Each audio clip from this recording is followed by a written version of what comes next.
Замочила говяжью печень на часик. Из части сделаю паштет, а часть просто пожарю с морковью и с луком. Морковь уже обжарилась, теперь добавлю лук. Печень готова. Добавила соль, орегано. Теперь вместе с морковью блендером собью. Кофе варится. Тост готов.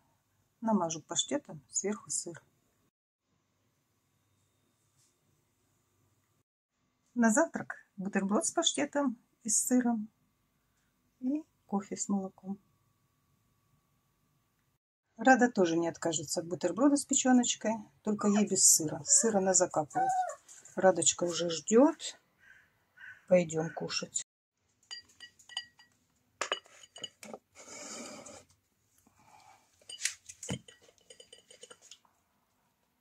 Приятного аппетита, малышка.